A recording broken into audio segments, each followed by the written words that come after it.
Assalamualaikum warahmatullahi wabarakatuh. Perkenalkan, nama saya Arsyah Giovara, biasa dipanggil Arsyah.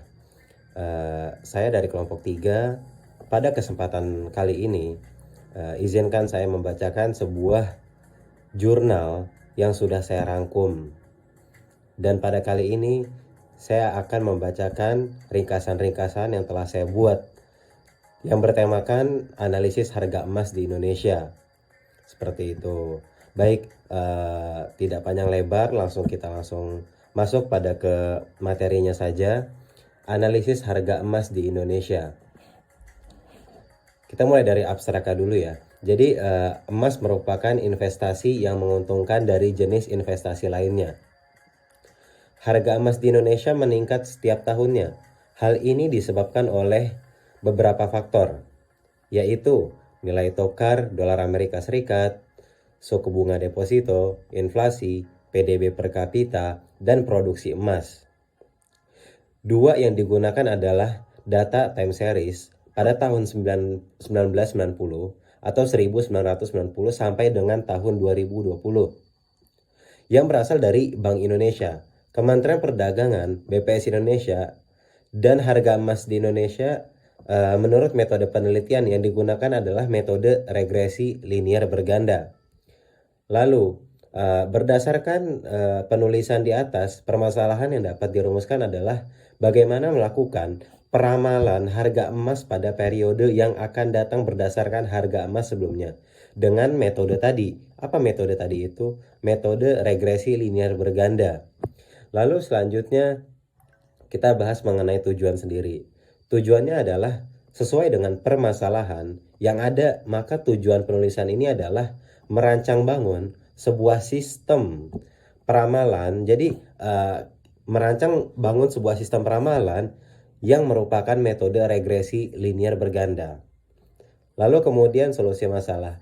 Membangun dan merancang sebuah sistem aplikasi untuk membantu memudahkan dan membaca secara akurat baik itu grafik serta siklus naik turun nilai harga emas di Indonesia. Nah, lalu lanjut ke poin teori atau pembahasannya.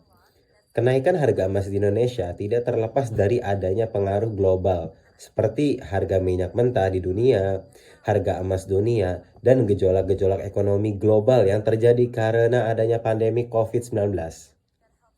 Serta beberapa faktor internal lainnya seperti kurs rupiah terhadap dolar yang memiliki hubungan negatif, di mana jika emas suku bunganya naik sementara kurs rupiah terhadap dolar melemah, maka harga emas per gramnya di Indonesia juga akan naik. Sebaliknya juga akan harga emas di dunia bisa turun gitu. Sementara kurs rupiah terhadap dolar sendiri itu lebih sedikit untuk meningkatnya, maka harga emas per gram di Indonesia akan turun.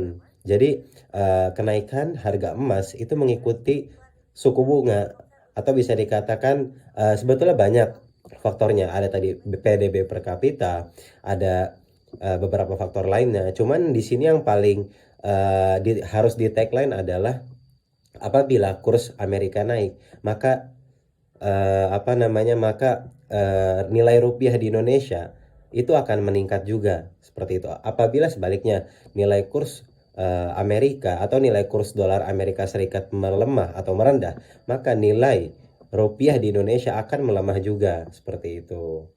Lalu Mills mengatakan pada tahun 2010 berpendapat tentang hubungan antara harga emas dan dolar, menyatakan bahwa emas dapat menjadi investasi yang baik gitu. Jika harga dolar menurun, lebih baik kita menjual dolar yang kita miliki untuk membeli emas.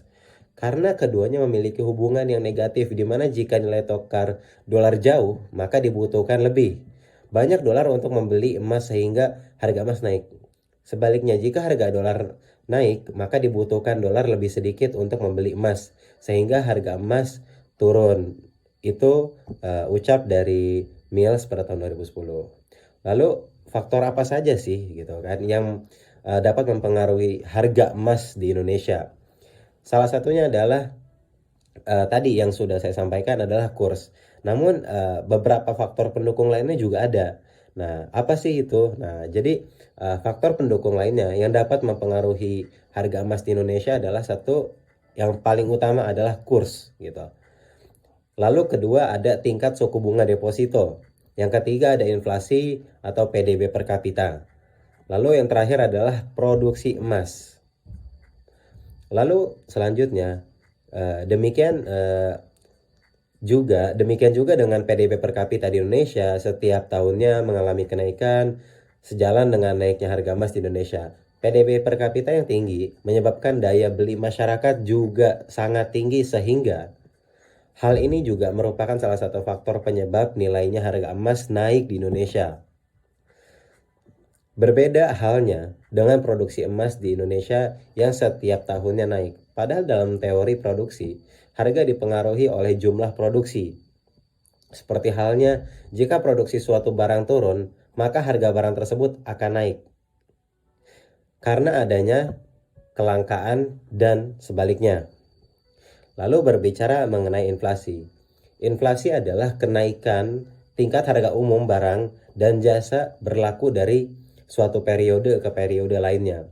Pemerintah melakukan berbagai kebijakan, khususnya kebijakan moneter melalui bank sentral untuk menekan laju inflasi di Indonesia. Lalu PDB per kapita. Jadi PDB per kapita ini adalah sebuah indikator yang sesuai untuk menilai perekonomian suatu negara berjalan dengan baik atau buruk gitu. Adalah gross domestic product. PDB per kapita adalah bisa kita artikan atau mudahnya nilai pasar dari barang dan jasa yang diproduksi di suatu negara. Itu simpelnya. Lalu kemudian dari persamaan regresi dapat dibuat suatu interaksi model sebagai berikut. 1.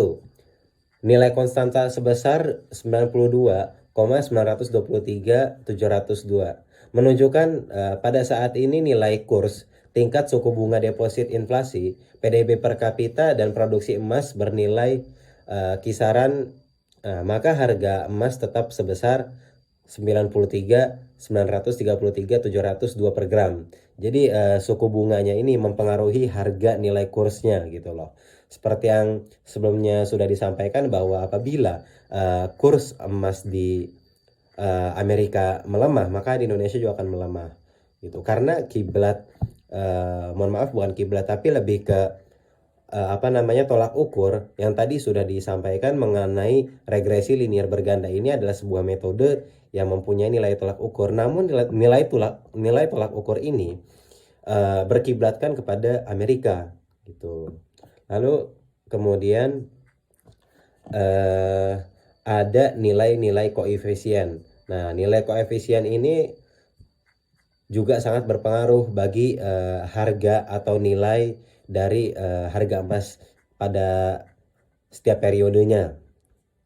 Nah, jadi nilai harga emas ini sebetulnya banyak dipengaruhi oleh tadi ada kurs, PDB per kapita, dan nilai produksi emas. Seperti halnya tadi apabila kenaikan tingkat harga umum barang dan jasa yang berlaku dari satu periode ke periode lainnya, itu akan mengalami perubahan. Lalu sama juga halnya dengan indikator yang sesuai untuk menilai perekonomian suatu negara berjalan dengan baik. Karena gini, suatu negara atau suatu perekonomian itu mempunyai nilai perekonomian yang masing-masing. Salah satunya misalkan kita berbicara Amerika. Nah, Amerika ini di sini kiblat mata uangnya segala macam itu mereka punya metodenya sendiri. Seperti yang tadi mereka merancang bangun yaitu nama metodenya metode regresi miliar berganda. Lalu di poin terakhir saya ingin menyampaikan kesimpulan. Di sini kesimpulan ada dua, yaitu bagi investor dan bagi pemerintah. Bagi investor yang ingin melakukan sebelumnya ini saya notice ini adalah kesimpulan ya. Dan poin terakhir juga yang ingin saya sampaikan. Baik, lanjut. Investor yang ingin melakukan investasi emas yang lebih menguntungkan dan dapat memperhatikan gejolak perekonomian seperti kurs rupiah terhadap dolar Amerika Serikat adalah naik atau turun dalam waktu yang berkepanjangan, ramalan akan turun tingkat suku bunga deposito. Terjadinya inflasi dari waktu ke waktu saja juga dapat melihat variabel makro lainnya seperti IHSG, harga minyak dunia, dan lain sebagainya. Jadi IHSG ini adalah indeks harga satuan. Nah, lalu poin selanjutnya adalah IHSG ini seperti indeks harga satuan gabungan. Jadi beberapa deposit, beberapa indeks itu digabungkan semuanya menjadi dalam satu tempat. Makanya bisa dikatakan seperti IHSG, dan ini diperuntukkan bagi investor. Lalu apa sih keuntungannya bagi pemerintah gitu kan? Bagi pemerintah, pemerintah disarankan meningkatkan kecanggihan. Supaya apa? Supaya teknologi dan SDM yang berkualitas agar dapat mengeksplor bahan tambang seperti emas dengan biaya produksi yang lebih hemat sehingga dapat memenuhi permintaan emas di Indonesia dengan harga yang stabil. Uh, Baik, terima kasih untuk waktunya. Sekian presentasi dari saya. Saya Arsya Giovara dari kelompok 3. Pada kali ini saya sudah membacakan tema yang berjudul Analisis Harga Emas di Indonesia. Sekian video yang saya buat. Kurang lebihnya mohon maaf. Assalamualaikum warahmatullahi wabarakatuh.